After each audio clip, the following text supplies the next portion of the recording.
오늘 목자 닮은 양이 필요합니다 라는 제목으로 함께 말씀을 나누려고 합니다.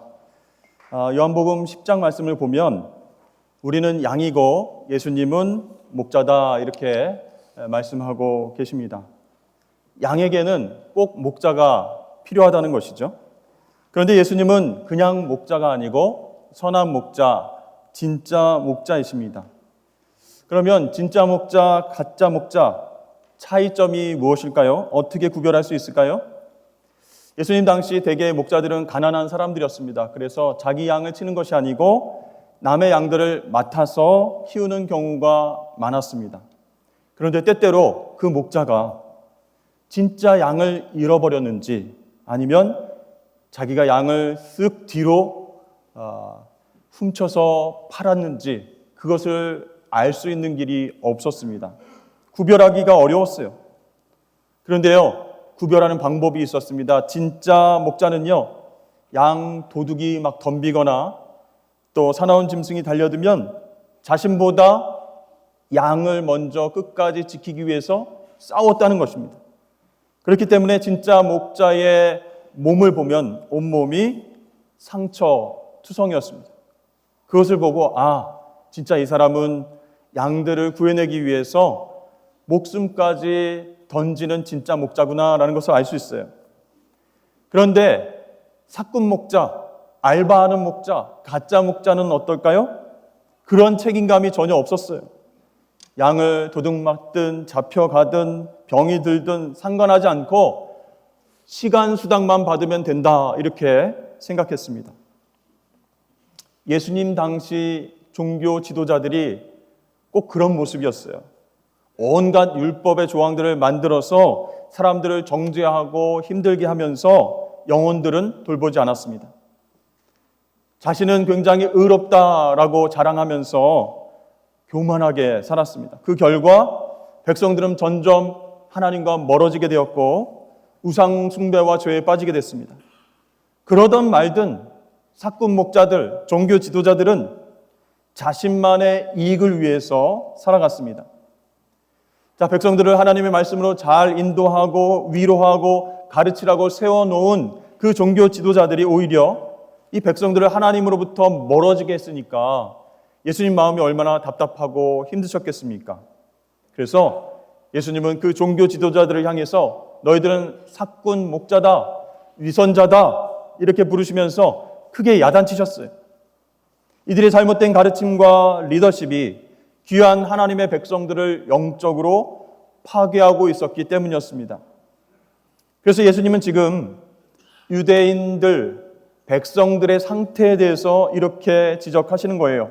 7절부터 9절까지 말씀을 보니까 내가 진실로 진실로 너에게 말하노니 나는 양의 문이라 나보다 먼저 온 자는 다 절도요 강도니 양들이 듣지 아니하였으리라. 내가 문이니 누구든지 나로 말미암아 들어가면 구원을 받고 또는 들어가며 나오며 꼴을 얻으리라. 그러니까 예수님께서 지금 유대인들의 영적인 상태가 굉장히 위험하다라고 말씀하시는 거예요. 그들이 지금 어디에 있어요? 들판에서 생활하고 있는데 양의 우리 안에 들어와 있지 않아서 언제 목숨을 잃을지 모르는 위험한 상태다 이렇게 말씀하시는 거예요. 그러면서 예수님 당신 스스로를 양의 문이다 이렇게 말씀하셨어요. 여러분 문 아시죠? 네, 이 문은 두 가지 역할을 합니다. 하나는 보호의 역할이에요. 우리가 문으로 들어가서 문을 잘 잠그면 안전하게 생활할 수 있죠. 그런데 만약 여러분들의 집 입구가 문이 없고 사방으로 다 뚫려 있다라고 생각을 해보십시오. 아파트의 옆집, 또 윗집, 아랫집 다 문이 없습니다. 뻥 뚫려 있습니다. 그러면 식사할 때도 사람들이 쑥 들어와서 안녕하세요 하고 인사를 할 수도 있어요. 그리고 어떤 아저씨가 택배 왔습니다 하면서 상자를 쑥 들고 집 안으로 들어올 수도 있습니다. 그리고 잠을 잘 때도 누군가가 우리 집에 들어와서 소파에 앉아서 TV를 켜고 TV를 볼 수도 있어요. 심지어 목욕 중에 누군가가 우리 집에 들어온다면 얼마나 깜짝 놀라겠습니까? 이렇게 문이 없으면 우리 생활은 너무 불안해지고 불편하게 되는 것이에요. 이 문의 역할은 무엇이라고요? 문 안에 있는 사람을 안전하게 지키고 보호해주는 역할을 한다라는 것입니다. 자, 또 하나 문의 다른 기능은 무엇일까요? 제한의 역할을 한다는 것이에요. 문이 있으면 그 가족들은 반드시 그 문으로 들어가고 나와야 됩니다. 문이 있는데도 문으로 안 다니고 비상구를 만들어서 그곳으로 왔다 갔다 하면 도둑들이 언젠가는 그 비상구를 알아내고야 만다는 것이죠. 그러니까 가족들에게 우리는 이 문으로만 출입을 해야 돼, 이렇게 제한하는 역할이에요. 여러분, 중동 지방에는요, 목자와 양들이 들판에서 밤에 잠을 같이 잡니다. 야숙을 합니다. 일단 이 야숙지가 결정되면 목자는요, 양들이 무사히 밤을 지낼 수 있도록 임시로 우리를 만듭니다. 어떻게 만들까요?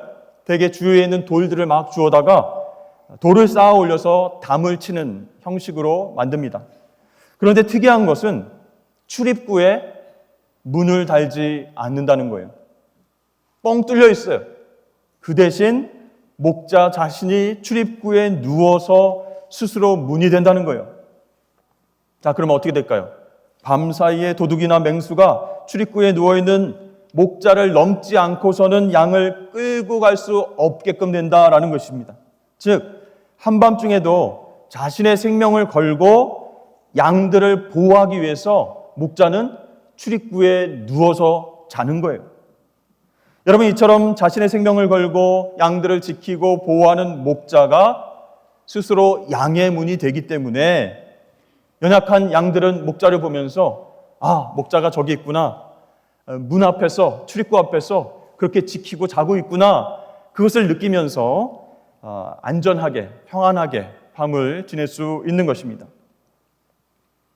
예수님이 그 비유로 말씀하신 거예요. 나는 양의 문이기 때문에 너희들 두려워하지 말고 편하게 쉬어라. 내가 너희들을 보호하고 있다 말씀하십니다. 그렇습니다. 예수님께서는 우리의 양의 문이 되시기 때문에 우리를 보호해 주세요.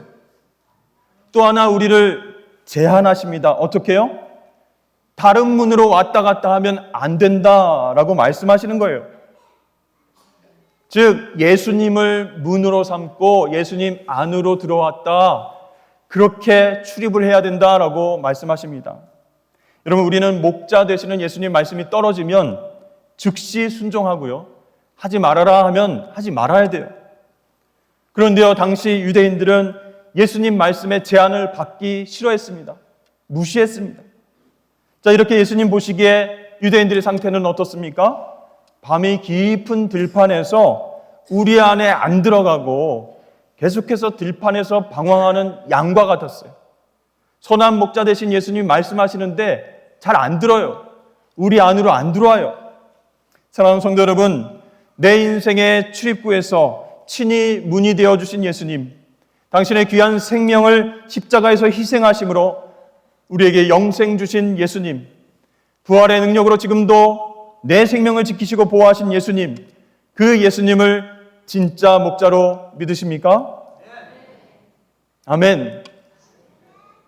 아니면 다른 목자의 그 음성을 듣고 살아가고 계십니까?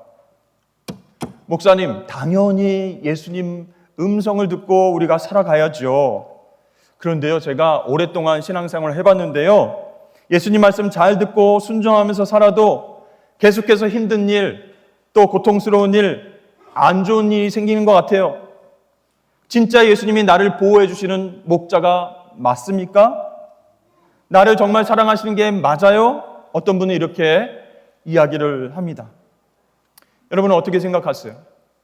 예수님이 나의 목자 되시고 선한 목자 되셔서 나를 인도하시고 양의 문이 되셔서 출입을 관리해 주시는데, 보호해 주시는데 왜 힘든 일이 생길까?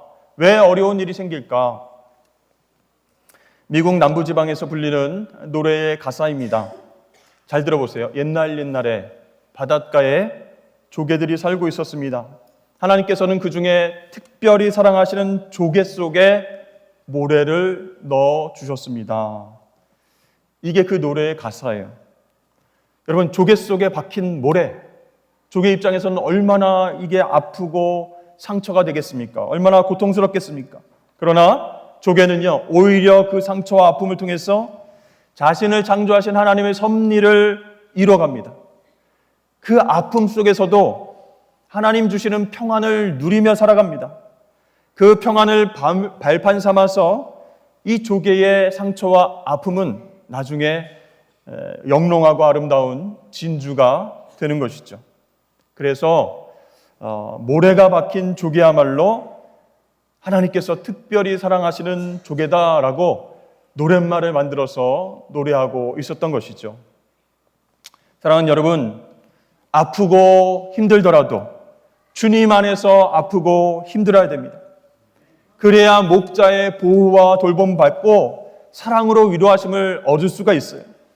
그리고 그 아픔이 그 당시에는 너무 힘들고 어렵지만 나중에는요, 성숙한 인격과 신앙을 만드는 재료가 된다는 사실입니다. 그래서 진주처럼 단단하고 영롱한 그런 빛나는 열매를 맺게 되는 것입니다. 근데 우리는요, 신앙생활 하면서 늘 목자에게 화가 나 있어요. 불평불만을 얘기하고 있어요. 주님, 우리 안으로 들어와라. 그렇게 해서 우리 안에서 살라고 했는데 주변에 냄새나고 더러운 양들 뿐입니다. 어떻게 생활을 합니까? 수준 안 맞아서 도저히 같이 생활하지 못하겠어요. 또 주님 나를 보호해 주신다고 했는데 우리 안에 있으면서도 매번 아프고 충분히 먹지 못하고 불편하게 살 때가 많이 있습니다. 제가요, 목자가 있든 없든 똑같은 것 같으니까 이런 생각을 합니다. 이제 우리 밖으로 나가서 내 마음대로 한번 살아보련다. 내가 푸른 목장도 찾아보고 또 시원한 물도 한번 찾아서 살아볼랍니다. 붙잡지 마세요. 이렇게 불평하는 양들이 종종 있다는 사실이에요. 그러나 여러분, 우리들은요, 양의 문이신 예수님을 통과해서 그분 안으로 들어가야만 진정한 평안을 누릴 수 있는 존재임을 믿으시길 바랍니다. 예수님께서 평생 함께 하시는데 뭐가 걱정이에요? 지금 당장 어렵고 힘든 일이 있어도 예수님은 그걸 아시고 치료해 주시고 회복시켜 주시고 안전하게 보호해 주시는데, 예수님이 나와 그렇게 함께 하시는 믿는다면 우리는 어떤 환난과 고통 속에서도 우리 마음 가운데 평안이 샘솟게 됨을 믿으시길 바랍니다. 그리고 예수님은 11절 말씀을 보니까 나는 선한 목자다 이렇게 말씀하십니다. 나는 선한 목자라. 선한 목자는 양들을 위하여 목숨을 버리거니와. 자, 예수님께서는 내가 선한 목자이기 때문에 양들을 위해서 목숨을 내놓는다 이렇게 말씀하세요. 여러분, 여기서 선한 목자는 무슨 뜻일까요? 마음이 착한 목자, 마음이 아주 선량한 목자, 그런 뜻이 아니라는 거예요. 여기서 선한 목자 무슨 뜻입니까? 양의 생명을 책임지는 참된 목자다, 그런 뜻이에요. 그래서 예수님은 참된 목자이시기 때문에 양들을 위해서 목숨을 버린다는 뜻이에요. 근데 여러분 한번 생각해 보세요. 참 목자라고 해서 반드시 목숨을 버려야 된다, 그건 아니지 않습니까? 잘 돌보기만 하면 되지. 왜 목숨까지 내놓아야 참된 목자가 될까요? 예수님은요, 계속해서 자신의 죽음을 17절에서도 분명히 말씀하십니다. 내가 내 목숨을 버리는 것은, 아니 참된 목자면 양들을 잘 보살피고 잘 먹여주면 되는 것이지 꼭 목숨까지 내놓아야 참 목자가 될 것인가? 여러분, 예수님께서 이렇게 말씀하신 이유가 있습니다. 그것은 양들이 알지 못하는 큰 위험이 존재한다, 그런 뜻이에요. 양들의 눈에는요, 아무런 위험도 느낄 수가 없습니다. 모든 것이 예전처럼 평안한 것 같아요. 그런데 실상 우리 인간 앞에 도사리고 있는 위험, 그것이 무엇입니까? 그건 우리가 느끼지 못하는 것이에요. 바로 우리 죄로 인한 하나님의 진노의 심판입니다. 예수님께서 이 땅에 오신 목적이 무엇입니까? 바로 그 위험으로부터 우리를 지켜주고 우리의 삶을 더 풍성하게 하는 것이에요. 여러분, 아무리 우리가 삶을 위한 계획과 대책을 세워놓고 보험을 여러 가지 들고 온갖 안전장치를 다 해놓아도 하나님의 진노의 심판 앞에서는 아무 소용이 없는 것이. 자, 이렇게 예수님께서 자신의 죽음에 대해서 계속 말씀하시는 것은요, 바로 이 무서운 심판이 우리 앞에 다가오기 때문에 양의 문, 선한 목자인 나를 따라와야 된다라고 말씀하시는 겁니다. 그렇습니다. 인간은 어느 길을 가더라도 이 심판을 피할 수가 없습니다. 이것을 아시는 하나님의 아들이 선한 목자로 오셔서 우리를 위해서 우리 죄를 대신해서 십자가에서 죽으심으로 놀라운 하나님과의 화평을 이룬 줄로 믿습니다. 여러분, 사람은요, 저와 여러분은요, 어느 누구도 다른 사람의 생명을 책임질 수가 없습니다. 왜냐하면 자기 목숨도 지킬 수 없기 때문이에요. 그래서 하나님 마지막 심판, 재앙의 때가 오면요, 결국 먼저 도망가게 되어 있는 것이 우리의 현실적인 모습이에요. 그래서 한번 생각해 보십시오. 우리의 가장 큰 위기가 무엇인가? 그것은 우리 죄에 대해서 책임질 수 있는 누군가를 알고 있느냐, 모르고 있느냐, 그게 가장 큰 위기예요. 여러분은 나를 대신해서 십자가에 못 박혀 죽기까지 나를 사랑한 사람 만나본 적이 있으십니까? 내 죄 때문에 대신 죽었다라고 하는 분은 만나보신 적 있습니까? 없죠. 그런데 우리는 그런 분을 만나기 위해서 여기저기 찾아다닐 필요가 없습니다. 왜냐하면 예수님께서 먼저 나를 아시고 찾아오시기 때문이에요. 내가 나를 아는 것보다 나를 더 잘 아시는 분이 우리 목자 되신 예수님입니다. 나를 창조하시고 나를 구원하시기 위해서 십자가에서 대신 죽으시고 생명을 주신 분, 그분이 우리 앞에 서 계십니다. 여러분, 이분이야말로 믿을 만한 분, 우리 인생의 선한 목자가 아니겠습니까? 여러분, 이렇게 양의 문이신 예수님, 선한 목자이신 예수님은 우리를 향해서 변함없이 그 자리에 서 계세요. 변치 않고 우리를 보호하시고 또 우리를 제한하시고 그 생명으로 살라 이렇게 계속 말씀하시는 분이세요. 자, 그렇다면 여러분, 양들인 우리는 어떻게 살아가야 되겠습니까? 이 선한 목자, 양의 문 대신 예수님의 음성을 잘 듣고 목자를 닮아가면서 그렇게 살아야 되지 않겠습니까? 그런데요, 우리의 관심은 목자에게 있는 게 아니고 옆에 모여있는 양들의 관심이 있어요. 옆에 있는 양이 어느 미용실에 가서 이렇게 털을 예쁘게 깎았지? 어디에서 뿔을 이렇게 멋지게 다듬었지? 저 양은 어떤 유기농 풀을 먹어서 얼굴이 반짝반짝하고 막 광택이 나지? 나도 거기 한번 가보고 싶다. 이렇게 양들을 서로 비교하면서 피곤하게 살 때가 많다는 거예요. 그러나 우리의 관심은 진짜 목자 되신 예수님을 닮아가는데 우리의 관심이 있어야 합니다. 그래야 양들끼리 서로 비교하지 않고 나에게 주신 생명과 사명을 감당하면서 평안하게 기쁨으로 섬기면서 살 수 있다는 것이죠. 근데 막상 목자 되신 예수님 바라보면서 나도 예수님처럼 섬기고 희생하면서 살아야지 라고 결단하다가 현실적으로 그 문제 앞에 서면 당황할 때가 많이 있습니다. 예수님처럼 희생하고 섬기는 일 쉽지 않다는 거예요. 그러나 결과적으로 선한 목자 되신 예수님을 닮아가는 것이야말로 내 영혼이 평안해지는 그런 유일한 방법이다라는 것을 우리가 경험해야 한다는 것입니다.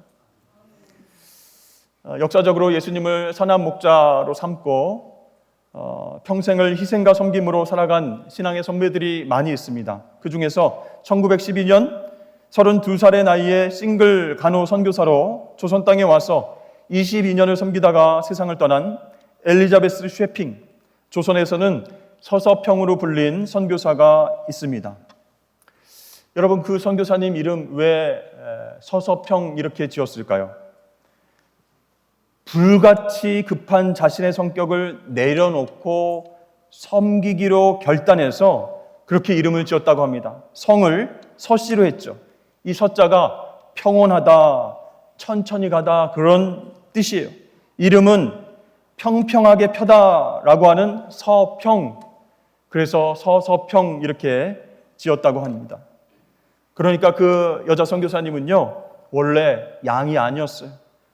염소였어요. 막 성질이 나면 그냥 들이받고 막 화를 내고 그런 염소의 성격을 가졌기 때문에 조선 땅에 선교사로 와서 마음을 평평하게 피겠습니다. 천천히 순종하며 살겠습니다라는 의미에서 서서평 이렇게 지었다는 것이죠. 그녀는 다른 선교사와는 달리 조선 옷을 입었습니다. 한복을 입었어요. 보리밥과 된장국을 먹으면서 살았습니다. 또 버림받은 14명의 아이들을 양자로 입양했습니다. 당시 이름이 없었던 여인들에게는 이름을 지어주고 글을 가르쳐줬어요. 그러면서 그녀의 작은 교실은 이일학교, 한일 장신대 전신이죠. 그 학교로 발전을 했습니다. 그녀는 38명의 과부와 셀 수 없이 많은 한센병 환자들을 도왔습니다. 이 땅에서 최초로 간호학 교과서를 집필하고 또 이 땅에 간호사 협회가 탄생할 수 있도록 섬겼습니다. 그녀가 세상을 떠났을 때에 광주에서는 최초의 시민 사회장을 열어서 천국으로 떠나는 그 선교사님과 작별했습니다. 근데요, 그 장례식장 수많은 고아들과 과부가 참석했습니다. 또 수많은 한센인들이 참여했습니다. 그리고 전국에서 모여온 간호사들이 어머니, 이제 우리는 어떻게 삽니까?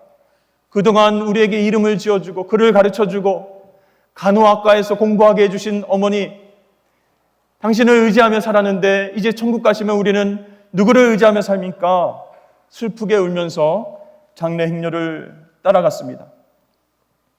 장례를 마친 이들이 그녀의 방에 들어갔을 때에 그 안에 남겨진 것들을 보게 됐어요. 그런데 담요 반장, 강냉이 2혹, 동전 7개, 초라한 옷가지 몇 점이 전부였습니다.